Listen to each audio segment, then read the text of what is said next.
Hello everyone, hope you're doing well. Today we are going to be looking at the new Battle Pass, but not specifically the Battle Pass, the new and improved Warbond shop that they've actually brought in for Season 5 of the Battle Pass.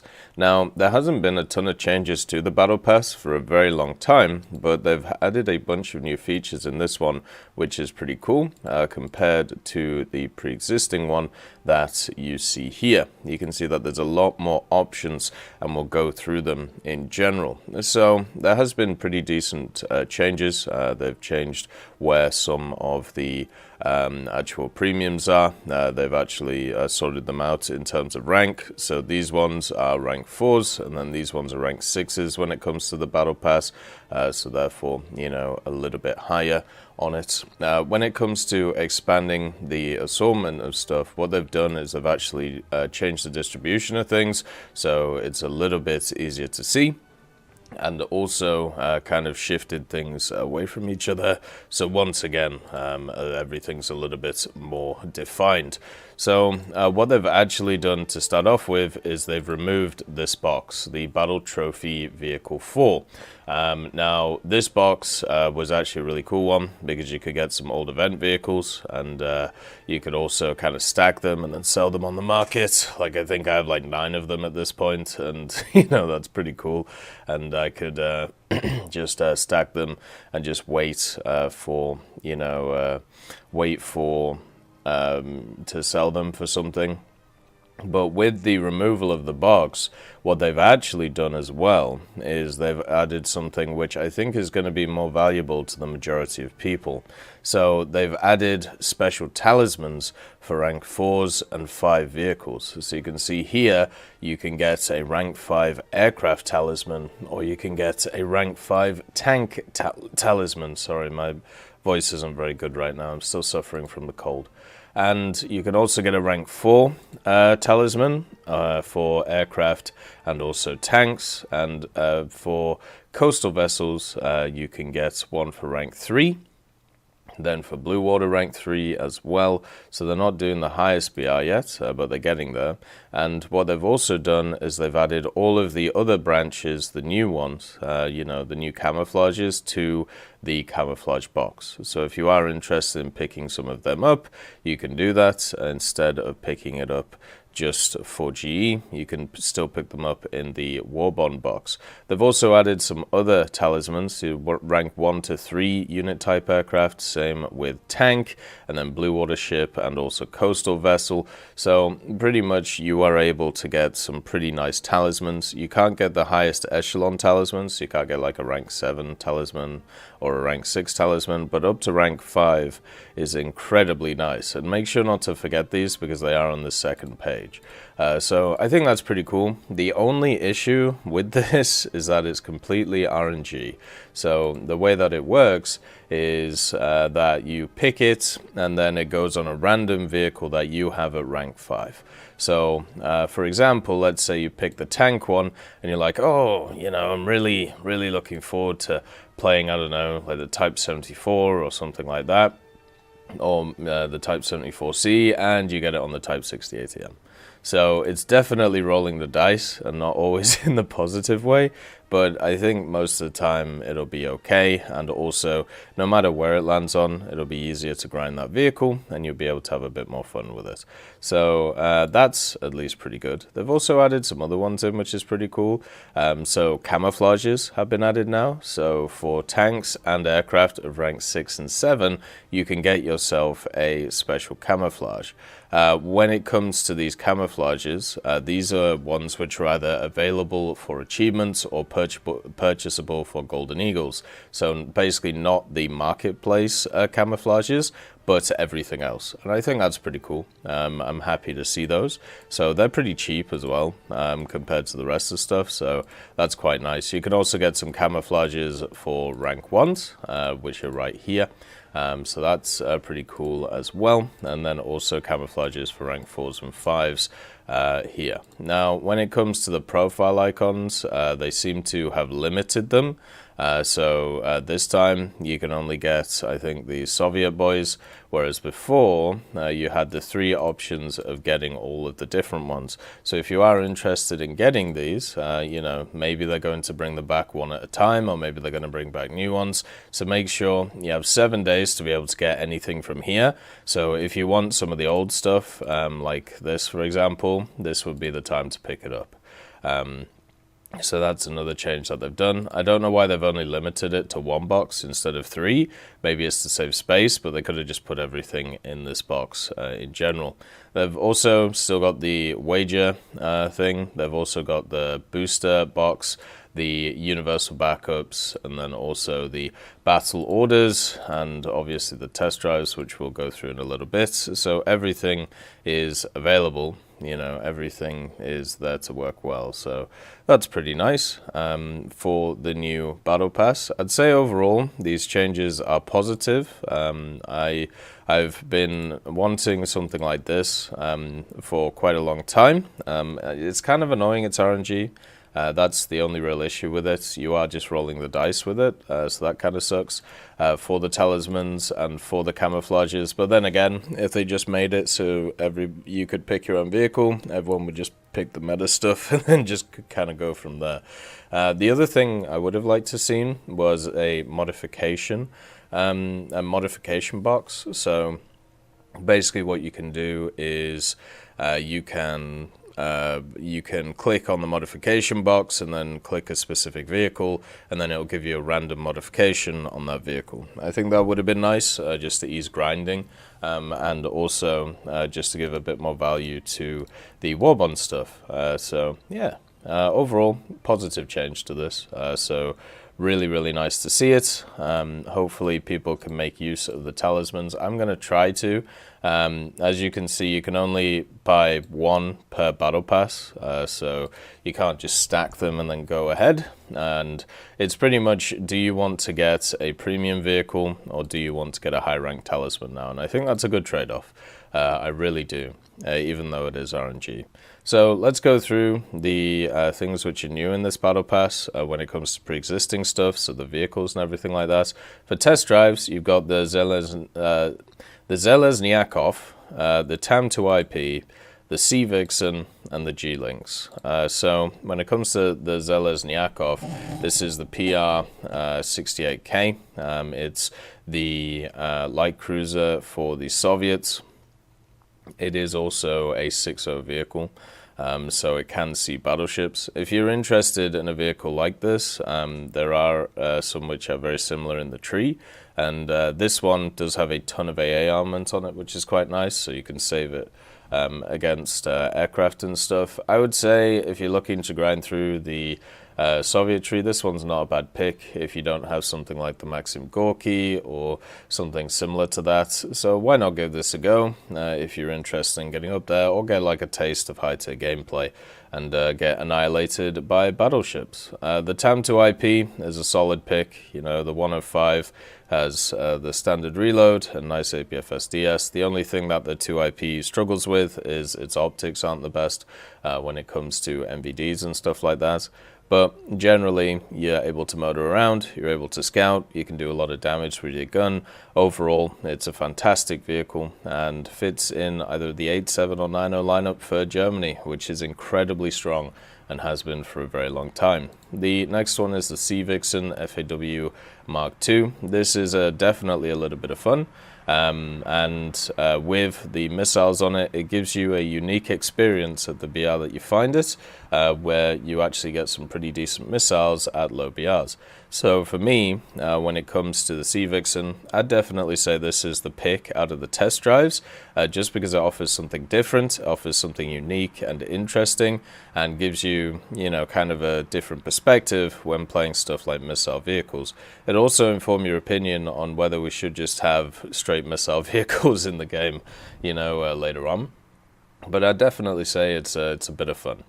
It's a pretty fun vehicle. I would recommend it. The next one is the G-Links, so if you want to bolster your high-tier ground lineup, you can do that. The G-Links actually has some really good weaponry on it. I think it has access to Hellfires, which are really strong, and it's also a super nimble aircraft. So you can move it around really quick, you can get shots off, and then you can run away, and it's pretty nice. It's probably the best aircraft or helicopter to get you into the British tree, if that's what you're looking for. But generally, my expertise in helicopters is pretty limited, so it's one of those which I can't really talk too much about. From what I've heard, though, it's a great vehicle and works very well for the helicopter role itself.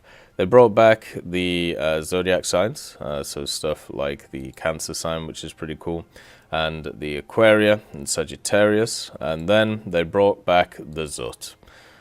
The Zut. So the Zut has been a premium for as long as I can remember when it comes to ground, and it's been really bad for as long as I can remember when it comes to ground. It's an AA which has no real AA capabilities. You're looking at a vehicle which has a 5.2 second rotation speed, and when it comes to the vertical traverse as well, it's no better, 5.2 degrees per second as well. So this thing actually aiming at planes, the plane better be going at the speed of a snail, otherwise you're going to miss it. So generally what people use this for is a tank destroyer, and the reason for it is because it has an AP round which pens 71, 54, 27. But there are just better options at this BR when it comes to tank destroyers. You are open topped as well, so you do get overpressured pretty easily, and if you meet the front of some tanks like the 105 Sherman from the Americans, you just die. The reload's a little bit rough as well. The clip size is tiny on this thing.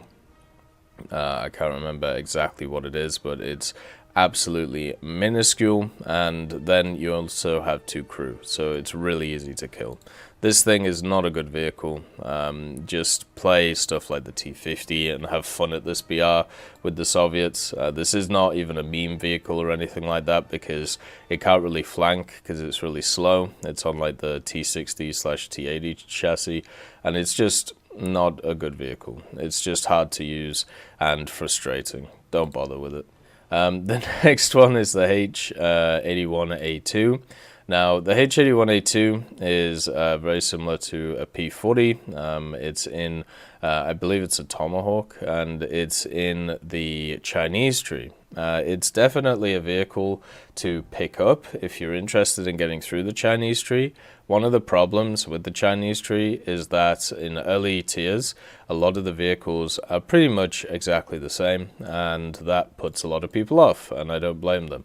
It's not great playing the same vehicles over and over and over again at different tech trees, which is why I'm worried about Israel, but at the same time, with China at least, when it comes to their stuff, you have something like the H-81 where you can get through it really, really quickly. So the H-81 has a good engine, has a good mid-altitude performance, has very good armament, and also it can carry a 500-pounder, so you can use it in ground as well. Overall, if you played the P-40s in the American tree, it's very similar to those in playstyle and generally can do pretty well because of it. I would say it is wonderful for getting to rank 3 of China very quickly, and then you can start playing stuff like the CW21 and having a little bit of fun and break into the P51s that they have as well and other vehicles. So yeah, I would say this is a really good pick actually for getting into China if you are interested in that. The B1 Ter is the behemoth of 2.3. It is just a better B1 BIS. The reason why it's better, it has an extra crew member, and it also has extra armor on the front of it. Nowadays, the B1 Ter is not as monstrous as it used to be, basically because of the thickness of this armor is really nice, but you have stuff at low tier running around with APDS, such as the Swedish, and also you have a lot of flankers, such as the added Stuarts that came into the game. So your sides are still tanky, your front is still very tanky, but your booty is not as tanky, so people can just shoot through there over and over and over again. And a lot of people can also pen your turret through the side as well.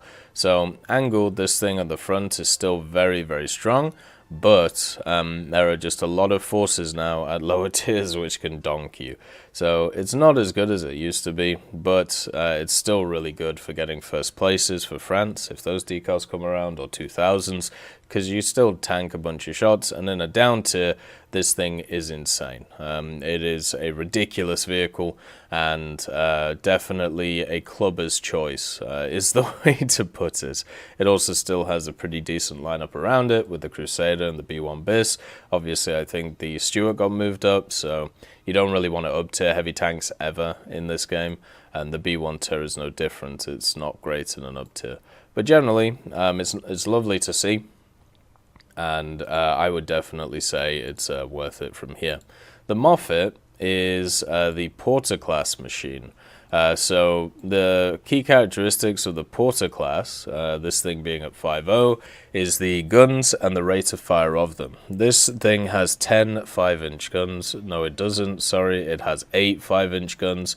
And with 8 5-inch guns, you can put down a ridiculous amount of firepower. They fire 15 rounds per minute. So basically, they reload every, 4 seconds is that? And because of that fact, you can create a barrage which doesn't end until you hit the second stage ammo load, which takes a long time to do.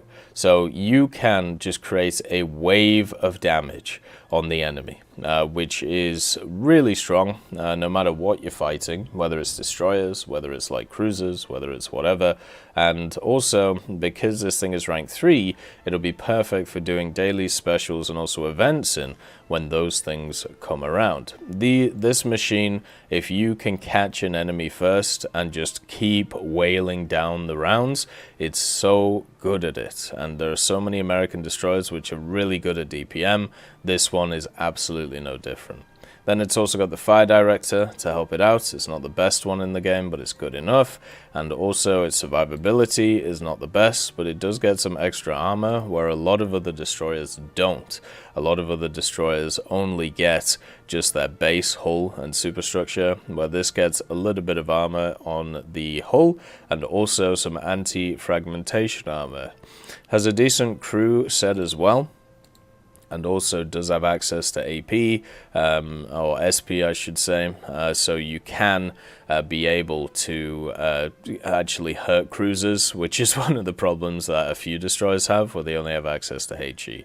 This is a great pick if you are interested in Blue Water for America, and Blue Water for America is only going to get better like over time because of, you know, the American Navy, so definitely something to look forward to.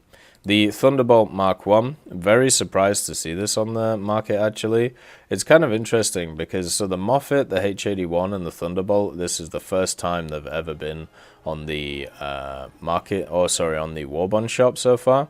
And they're all great picks. So the Thunderbolt Mark 1 is a rank 3 4.3. It's a Razorback P47 for the British, and it has a really cool camo, and also it does have a bicolor camouflage as well that you can see here, which is really nice, and even has the rose on it, which looks like the Yorkshire rose. And the fact is, this thing is a great multi-role machine. It's just basically a standard P47, a low-tier 431, and you have the 850 cals with 3,400 ammunition. You have the 2,000s and 1,500 bomb drops, so you can get 2 successful bomb drops in either naval or in ground. And you can play the high-altitude fighter role and be able to dive on people, smash them with the guns, go up again, and then keep resetting because you have a ton of fuel and also you have a ton of ammunition. So this is a really good pick, and also it can be up-tiered okay when it comes to ground, but also if you need something just to make you SL when it comes to the general game, you can see that this thing has a 720% SL modifier on it, obviously with premium, which is very good.